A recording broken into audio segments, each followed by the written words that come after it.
আসসালামু আলাইকুম। আ আজকে আরেকটি ফিনল্যান্ডের সাকসেস স্টোরি নিয়ে আপনাদের কাছে এসেছি। আ সো সাকসেসটা আসলে এইভাবে আসে না। আ এই সাকসেসের পিছনে অনেক আ পরিশ্রম করতে হয়। যেরকম আমরা যারা এজেন্সি রান করি, আমরা যারা কনসালটেন্সি সার্ভিস দেই, তাদের অনেক পরিশ্রম করতে হয় এবং শুধু আমাদের দিকে ভরসা করে থাকলে হবে না। আমাদের গাইডলাইন ফলো করতে হবে। সেই গাইডলাইনটা যখন আপনারা বা একজন স্টুডেন্ট অ্যাপ্লিক্যান্ট সঠিকভাবে ফলো করে, সো তখন এই ২ জনের কাজের সফলতাতেই আসলে সাকসেস আসে। হ্যাঁ? এটা আসলে কারো একা কোনো কৃতিত্ব না। এটা দুজনেরই বা ২ টা পক্ষেরই কৃতিত্ব থাকে।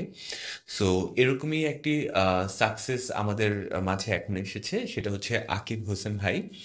তো ভাই রিসেন্টলি বলতে আজকে উনি আজকে এখন যে মুহূর্তে আমরা ভিডিওটা শুট করছি উনি ওনার ওয়াইফের রেসিডেন্ট পারমিট কার্ড নিয়ে এসেছেন ভিএফএস থেকে। এর আগে উনি ওনার ভিসা পেয়েছেন। তো ওই ভিসা পাওয়ার জন্যেও আমাদেরকে অনেক পরিশ্রম করতে হয়েছে, ওনাকেও অনেক পরিশ্রম করতে হয়েছে। উনি সেই সুদূর নাটোর থেকে আমাদের মাধ্যমে যোগাযোগ করেছে। আহ, তো আজকে সবকিছুই ওনার মুখ থেকে আমরা শুনবো যে ওনার কোথায় কোথায় প্রবলেম হয়েছিল। দেখেন, এই প্রবলেমগুলো জানা থাকলে আপনারা যারা নেক্সট আমাদের অ্যাপ্লিক্যান্ট হবেন, আপনাদের জন্য সুবিধা সেগুলো। আহ, আপনারা ডিসাইড করতে পারবেন যে এই প্রবলেমগুলো আমি ওভারকাম করতে পারবো কিনা, অনেস্টলি স্পিকিং। তো যেমন ইন্ডিয়ার জন্য একটা প্রবলেম আছে। তারপর ৯,৬০০ ইউরো সমপরিমাণ টাকা অ্যাকাউন্টে থাকতে হয়। এখন নতুন করে রুলস, যেটা হচ্ছে মিব্রির রুলস না, দ্যাটস মিন ইমিগ্রেশন রুলস না, বাট অ্যাম্বাসি থেকে এই কোয়েশ্চেনগুলো করে যে স্পন্সরের অ্যাকাউন্ট থেকে টাকা এসেছে কিনা, টিউশন ফি টাকাটা সহ। সো এই কিছু জিনিস বাইন্ডিং থাকে, নতুন নতুন করে আপডেট আসে, সে সব কিছু আমরা আপনাদেরকে আপডেট করে দিই রেগুলার আমাদের স্টুডেন্টদেরকে। তো এই প্রবলেমগুলো আমরা কিভাবে সলভ করেছি এবং হচ্ছে কিভাবে আলটিমেটলি সাকসেসটা এসেছি, সেই বিষয় নিয়ে কথা বলবো। ভাই, আপনি যদি আপনার ফার্স্টে শুরু করতেন যে আপনার সাথে আমাদের পরিচয় কিভাবে এবং কিভাবে কাজ শুরু করেছিলেন। ধন্যবাদ এনিবাডি স্টাডি অ্যাব্রডকে আমাকে কিছু কথা বলার সুযোগ দেওয়ার জন্য। আসলে আমার জার্নিটা শুরু হয় অলমোস্ট 2024-এর নভেম্বর থেকে। আমার ফ্রেন্ডের মাধ্যমে আমি আপনাদের লোকেশনটা পাই, কিন্তু আমার বাসা যেহেতু অনেক দূরে, নাটোর জেলায়, তো আমার আসলে এজেন্সিতে সরাসরি আসার সুযোগ হয় না। শুধুমাত্র আমি আমার ফ্রেন্ডের মুখে শুনেই আমি আপনাদের সাথে কাজ করা শুরু করি। এবং অ্যাপ্লিকেশন করার পরে, ইউনিভার্সিটিতে অ্যাপ্লিকেশন করার পরে আমি ডিসেম্বরের 18 তারিখে আমি অফার লেটার পাই। এবং তারপর থেকে আম, বিভিন্নভাবে আম, আপনাদের সহযোগিতা পাই আম, খুব স্মুথলি। যেমন ইন্ডিয়ান ভিসার ব্যাপারে, ইন্ডিয়ান ভিসা এখন পাওয়া অনেক টাফ। তো আপনাদের গাইডেন্সে আমি খুব সহজে ইন্ডিয়ান ভিসাটাও পাই। এবং পরবর্তীতে যে স্পন্সর রিলেটেড প্রবলেম, এই স্পন্সরের ডকুমেন্টসগুলো গোছানো থেকে শুরু করে A to Z, ইনশাল্লাহ আমি আপনাদের থেকে হেল্প পাই। আপনাদের গাইডেন্স অনুসারে আমি ওইভাবে আমার স্পন্সর ডকুমেন্টসগুলো কালেক্ট করতে সক্ষম হই। এবং যেহেতু এখন নতুন নিয়ম অনুসারে টিউশন ফিও টিউশন ফির যে টাকাটা, এইটাও স্পন্সরের থেকে আসতে হবে। তো যে আমার স্পন্সর, এই টিউশন ফির টাকাটা মূলত আমার স্পন্সর আমাকে দেয় নাই, স্পন্সর অ্যাকাউন্ট থেকে আসে নাই। তো এই টাকাটার উৎস ছিল আমার বাবার অ্যাকাউন্ট থেকে আসছিল। তো এটা আমার বিএফএস থেকে আমাকে প্রশ্ন করা হয়েছিল যে এই টাকাটা কোত্থেকে পাইছি, কিভাবে পাইছি। তো এই বিষয়গুলো খুব সুন্দরভাবে আপনারা হ্যান্ডেল করছেন, আপনাদের হেল্পের মাধ্যমে এগুলো সলভ হয়েছে আলহামদুলিল্লাহ।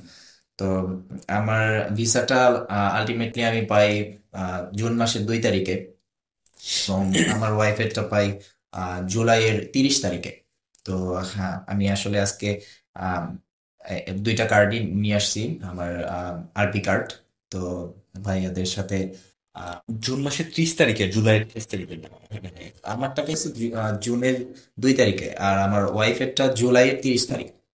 আচ্ছা, মোটামুটি আচ্ছা। প্রায় 1 মাসের ডিফারেন্সেই দুইজনের ভিসাটাই হয়ে গেছে। জুলাই মাস তো শেষ হয় না ভাই। জুলাই মাস তো 21 তারিখ আছে। জুন মাসের 30 তারিখ হয়েছে। সরি, জুনের হ্যাঁ, জুন মাসের 30 তারিখে। জুন মাসের 30 তারিখে আমার ওয়াইফের ভিসাটা পাই, আর আমারটা পাই জুন মাসের 2 তারিখে। 2 তারিখে, হ্যাঁ, রাইট। প্রায় 1 মাসের ব্যবধানে আমাদের দুইজনের আলহামদুলিল্লাহ ভিসা হয়ে যায়। এবং আপনার ম্যারেজ সার্টিফিকেট রিলেটেড মনে হয় একটা হ্যাঁ, ম্যারেজ ঝামেলা হয়েছিল সার্টিফিকেট বা একটা রিলেটেড। ইস্যু ছিল, হ্যাঁ, সেটা কিভাবে সলভ করেছেন? সেটা আমার মূলত ম্যারেজ সার্টিফিকেট ইস্যু ডেট ছিল না আমার সার্টিফিকেটে। তো ওরা সাপ্লিমেন্ট আকারে চাইছিল যে নতুন করে ম্যারেজ সার্টিফিকেট পাঠাইতে হবে। তো এটা আলহামদুলিল্লাহ আপনাদের পরামর্শে আমি ওইভাবে ম্যারেজ সার্টিফিকেটটা নতুন করে তৈরি করি এবং পরবর্তীতে ওদেরকে ডিএচএল করে পাঠাই। তো তার কিছুদিন পরেই মূলত ওয়াইফের ডিসিশনটা চলে আসে। আসলে ওয়াইফের যে ডিসিশন বা স্পাউস যিনি থাকে তার ডিসিশনটা আর্লি চলে আসে। আপনার মেইন অ্যাপ্লিক্যান্ট যিনি থাকে উনার ভিসা হওয়ার পরই যখন আপনি ম্যারেজ সার্টিফিকেট, যেটা হচ্ছে ফিনিশ এম্বাসি থেকে লিগালাইজ করতে হয়, ওটার দেন অ্যাপ্লিকেন্টের ভিসা হওয়ার পর ওই লিগালাইজড কপিগুলো বাংলাদেশে চলে আসে সুইডেন এম্বাসিতে বা ভিএফএস এ। ওইখান থেকে আমরা কালেক্ট করি, দেন হচ্ছে ওটা আমরা আপলোড করে দিলে ভিসা হয়ে যায়। বাট ওনার ক্ষেত্রে যেহেতু একটা ইস্যু ছিল, সো ওখানে ইস্যু ডেট ছিল না, ম্যারেজ সার্টিফিকেটে ডেটটা মেনশন করা ছিল না। সো এটা তারা হচ্ছে ধরে, ওটা ধরার পরে দেন হচ্ছে ওটা আমরা সলভ করে দিই। করে দেওয়ার পরে হচ্ছে আমরা আপলোড করে দেওয়ার পরই আমরা আসলে ভিসাটা পেয়ে যাই। সো এই কারণে হচ্ছে কিছুটা সময় 30 ডেজ এর মতো টাইম হয়েছিল, বাট আলটিমেটলি উনি ভিসা পেয়েছে এবং visa resident permit card collect করে নিয়ে এসেছে এবং উনি 4 বছরের ভিসা পেয়েছেন, একসাথে 4 বছরের ভিসা। আর উনার স্পাউস যিনি, স্পাউসরা সাধারণত 1 বছরের ভিসা পেয়ে থাকে, ওনারটা পরবর্তীতে ওখানে গিয়ে রিনিউ করতে হবে। তো উনার রেসিডেন্ট পারমিট কার্ডের মেয়াদ হচ্ছে 4 বছর, যেটা দিয়ে উনি উনার ব্যাচেলর পুরোটা কমপ্লিট করে ফেলতে পারবে। আপনারা জানেন যে ফিনল্যান্ডে পিআর হচ্ছে 4 বছরের পিআর পাওয়া যায় এবং 5 বছরের পাসপোর্ট পাওয়া যায় এবং এই ক্যাটাগরির ভিসা পাওয়া যায়। এবং এই এই ক্যাটাগরির ভিসাতে আপনার যে স্টাডি টাইম যেটা আছে সেই টাইমটাও কাউন্ট করে। সো 4 বছরের পর উনি যদি ওনার ল্যাঙ্গুয়েজ কোর্সটা যদি কমপ্লিট করে, সেক্ষেত্রে উনি ভিসা পেয়ে যাবে। এবং ওনার ল্যাঙ্গুয়েজের ওখানে জব পাওয়ার জন্য আফটার হচ্ছে উনি যখন ওখানে রিচ করবে, রিচ করার পরে উনি যে জব পাবে ওখানে, সেই জবের জন্য হচ্ছে ল্যাঙ্গুয়েজ জানাটা খুবই ইম্পর্ট্যান্ট।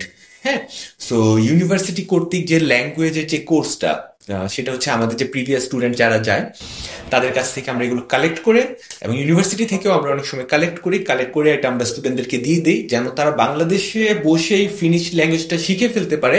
এবং ইউনিভার্সিটির যে ল্যাঙ্গুয়েজ সার্টিফিকেটের যে এক্সামটা আছে, যেন এটা ফিনল্যান্ডে গিয়েই তারা দিয়ে দিতে পারে।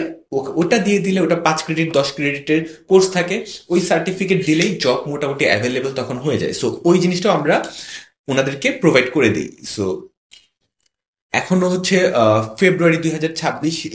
জানুয়ারি 2026 ইনটেকের অ্যাপ্লিকেশন রানিং চলছে। এরপরে আবার সেপ্টেম্বর 2026-এর অ্যাপ্লিকেশন শুরু হয়ে যাবে নভেম্বর থেকে।